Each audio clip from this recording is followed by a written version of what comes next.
Alright guys, welcome back into another PGA DFS video. This week we got two PGA DFS events. One's going to be the WGC Dell Technologies. That's going to be a match play. But in this video we're going to touch on the Puntacana Corrales Championship. Now this one should be a pretty good one. It's going to be low scoring. The winner's going to be under 20 most likely. That's due to the fairways being really wide and really easy to hit. A lot of people can, just bomb the ball right down the fairway. So we are going to be targeting those golfers who, have that high total distance off the tee. We're also going to be targeting those golfers that have the strokes gained to the green. We're also going to be looking at total driving and ball striking. So it should be a pretty fun week, and the player pool is a pretty nice one. In this video, we're going to touch on the recap. We'll go over the core plays, but I do want to mention we have cash now in 10 out of 12 full tournament field events. So if you want to see that lineup, make sure to check out our Patreon page. It's only $5 a month, so really not too bad at all. You guys can cancel whenever you want. All right, let's get into the recap, and then we'll get into the core plays. I will have it time stamped to when the core plays start, so you guys can just go straight to the comment section and click on that if you just want to see the core plays. All right, so going over the recap of last week. So we did cash again. That was our cash lineup. And the problem with last week, it was really hard to make an optimal lineup. I think it was 5% of cash lineups had 6 for 6 across the cut line. Of course, we did in ours, but it was really hard to come across this lineup. It really took me a lot of time to really, dive down and think it over. And, the problem was the confidence rating. I didn't have that high of confidence rating with all the other lineups I was making about having 6 for 6 across the cut line.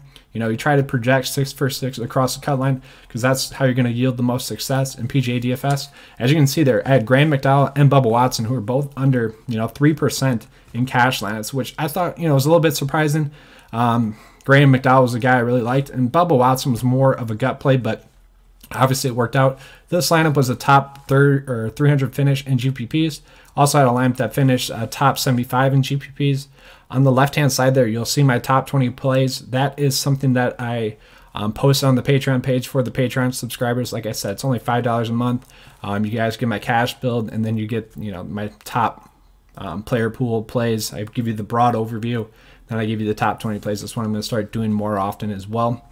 As you guys can see there, we did have Paul Casey the winner, but the problem with last week was in the high tier, Gary Woodling, Keegan Bradley, they all choked at the end, and they didn't make the cut. Steve Stricker and Adam Schenk were guys that I targeted on the lower end that just missed the cut by one stroke. Their T 71st, so they just missed the cut. That was unfortunate. But the weird part with last week, it was really where you start out your builds. Is kind of how your week went because of that high tier. A lot of those chalkier options, they kind of failed us. So this week though, it should be a pretty good week. Let's get into the player pool. All right, so this week we can start out with Jonathan Vegas. So I don't really want to go this route just because I think he's a little bit too priced up. I just don't think he's going to return that value based on this price point. He has been playing really well, and he is a decent stat fit. Sanjay M is going to be a good fit for us. So I'm going to be looking at two comp courses, the Macoba Golf Classic and then the Puerto Rico Open. Those two golf courses are played on pass volume grass, and so is this event. So that was kind of why I'm using those two courses as comp courses. So Sanjay M, he's one of the best stat fits. If you want to go with him, you can. He doesn't have any course experience at this course. This course was also played at the web.com tour in 2017 and 2016, so we can look at that. Last year was the first year that it was a PGA Tour event. So Nate Lashley, he finished T28 in 2018, and he also won it on the web.com tour in 2017. He also had an 8th overall finish at the Puerto Rico Open. And, he's a decent stat fit overall. He's not a bad option. He's 48th in that. We're looking at birdie or better percentage as well because it's going to be a low scoring week. So he's not a horrible option. Joaquin Niemann, he's just been a cut maker this whole year. 10 out of 12 cuts made so far this year. So obviously we can roll with him if we want to. I do think he might be a little bit more of a chalky option just because that name value that he has associated with him. So maybe we'll have to see the ownership on that. I do think we can start a lot of our builds out in this section. Joel Dahmen's going to be a great option. He's finally coming to that good form recently with 2 top 30 finishes in a row. He also had a T13 finish here last year. He had a T41 finish at the Macoba Golf Classic. He's 63rd in birdie or better percentage, 65 in strokes gained to the green, and then he's also top 30 in total driving and ball striking. Graham McDowell's another option we can roll with. Now, I do slightly worry about him because he didn't miss the cut here last year, and he didn't miss the cut at the Macoba, but that was when he was not golfing that well. His game has finally come back around, so he's finally golfing good again. So I do think we can roll with him, ride that good for him. Matt Jones does seem like a really nice cash option for us. He's been playing some really good golf recently. He made the cut here last year with a T28 finish. He made the cut at both the Macoba and the Puerto Rico Open. And he's just a really, he's a good stat fit as well. So I do think he's going to make the cut. Just more of a cut making option, more of a cash option. If you want to roll with him in GPPs as a safe play, you can. Corey Connors, he's going to be the exact opposite. So Corey Connors, when his game finally comes around, he's going to be a really good fit. The only reason why I like him in this one is because the wide fairways, there's more room for error. So maybe he can come around. He is one of the best stat fits. And he does have some good course history with a T13 and T53 finish. Dominic Pizzelli is another play that I like. He had T25 finish at the Puerto Rico Open, and he's just one of those guys that I played quite a bit this year, so maybe it's just more of that. Jonathan Bird, I do like him as well.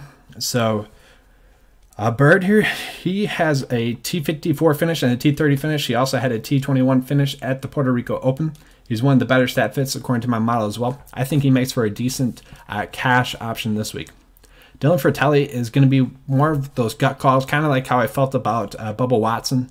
It's just I think he's a little bit priced too low for what he can do. I could easily see him going for a top 20 or top 10 finish, but I also could see him, struggling a little bit too. It's either made cut or like a top 10 finish for him. Julian, I'm going to ride with him again. He's been playing well for me so far this year. He had a T24 finish last week. He had a T35 finish at the Puerto Rico Open, so I really don't mind him. Not a horrible option. I do wish he was priced a little bit lower. He is kind of priced up this week. Kramer Hickok, he's a decent option as well. T29 finish at the Macoba, T35 finish at the Puerto Rico Open. He's a decent stat fit, top 90 in all the stats I'm looking at, which this week in this type of field, that's really not too bad because the people or the players in this field, they're not as good quality golfers as, obviously the good golfers are going to be golfing at a WGC event. So Matt Every was an option that people really liked at the API when he missed the cut. So he burned a lot of people, but before that, he was playing some really good golf. And he had that T16 finish at the Puerto Rico Open. He also had a T35 finish here in 2018. He is not a decent, he's not a bad stat fit. Top 80 in all the stats I'm looking at. So not a horrible option, more of a one lineup type of play. Same could be said for Jonas Blitz, who has been having some good form recently. 8 out of 12 cuts made this year with 4 straight made cuts. Not a horrible option. Another one lineup option is going to be Harris English because when, he had a T5 finish here in 2018, and he's just one of those guys that should be a good course fit for this course, and I could easily see him going off. It's just a matter whether or not of if his game's going to come around. He could pop and go for a top 10 finish, or he could easily just miss the cut. Johnson Wagner, now this is an interesting option as well. He had a T70 finish, and then he missed the cut in the 2 years that he's played this. But he also had a T2 finish at the Puerto Rico Open, and he's had a pretty decent year. He's playing some of the best golf of his career, making 7 out of 9 cuts. So he's an okay option. I don't mind it. There are better options, like the next option I'm going to touch on, and that's going to be Adam Schenk. So Adam Schenk missed the cut by 1 stroke last week, a T71st finish. So he really almost just made the cut.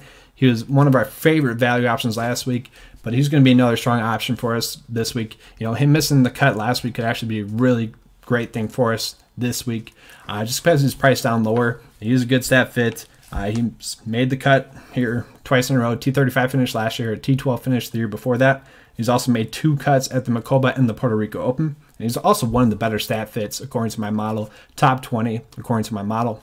Rafael Campos, he's a decent course fit. He had a T3 finish here in 2017, but he also missed a cut here in 2018. So you can go with that if you want to. Bryce Garnett, he was a former winner at this course. He won it last year, and he also has that 5th overall finish at the Macoba. So, if you want to roll with that, you can. He's more of a one lineup type of play. I always like to have some ownership to the previous champ because for some reason they always just seem to play better. Carlos Ortiz, he's someone that kind of burned us last week. But with the lower quality of field, I do think he can, bounce back pretty well this week. He had a T8 finish here in 2017. He's also top 50 in total driving and ball striking. So he's not a horrible option, but he's also not a great option. That's why he's priced down here. The next option I want to touch on is going to be Cameron Davis. So Cameron Davis was actually top 30 in total driving distance, which is a stat we're looking at. It's not a core stat this week, but it also, it's one we want to accumulate into the process. He did have a T48 finish at the Mocoba, T16 finish at the Puerto Rico Open. He's also 74th in birdie or better percentage, which is all right. But, if his game comes around, I do like him. DJ, the other DJ. So this guy I really do like for a play this week. He's one of my favorite plays. I think you can play him in cash. So he had a T60 finish here last year. He had a T16 finish at the Puerto Rico Open. He's sporting some really good form. 4 out of 5 cuts made so far this year. He's 27th in birdie or better percentage, and he's also 19th in strokes gained heated green. So obviously he has that side of his game rolling. So I do think he's going to be a strong option for us this week. So Hank, he should be a good stat fit. He did have the missed cut at the Puerto Rico Open, but he is top 20 stat fit according to my model this week, so he's not going to be a horrible option for us. Ben Crane's an interesting play. So he's one of these guys that should benefit from the lower tier field. Ben Crane is the type of play that this is a get right spot for him. He should be able to get right like he did at the Puerto Rico when he had a T8 finish. He also made the cut here last year with a T45 finish. His game should be able to fit this. Much like Corey Connors, Tyler Duncan's going to be one of those plays that when his game finally comes around, he's really going to pop. He had a T3 finish here in 2017, but he also did miss the cut here in 2018. So we do worry about that. He is a decent stat fit, so like I said, he's either going to miss the cut or he's going to have a nice little finish for us. Billy Hurley, it's just more of a, if you want to roll with the form, you can. He has made 3 straight cuts in a row. He's 3 for 3, so that is not too bad, but obviously there are better options. David Leamer, much like Ben Crane, we're just trying to see if he can find his form. He used to be a really good golfer about 2 years ago. He did finally make the cut in his last event at the Puerto Rico Open, and he did have a T28 here finish in 2018, so maybe you can find that form again. JJ Henry, not going to be a horrible option. He had a T10 at the Puerto Rico Open. He also made the cut here in 2018 with the T65 finish. If his game's there, I do see him have a nice little week. But obviously these options at the value side, I don't want to go there, especially in an event like this. Someone like Ken Duke, who's made 1 out of 1 cut so far this year. He also did make the cut here last year with the T65 finish. He's not the best option, obviously. We're down here at this lower side. We're not going to have the best options. So I'd rather just go with, I think a fair and balanced approach this week is going to be the way to go, especially because some of the people that we're paying up for on the higher end, they're not that top tier, top quality type of golfer that we want to pay up for. But the lineup that I'm posting here is going to be a GPP lineup. If you want to play it, you can. I will be posting the lineup on the Patreon page, so look for that. That'll be the cash lineup that we post on there. So hope you guys enjoyed the video. Please give me a like and subscribe if you did. And as always, let's keep cashing.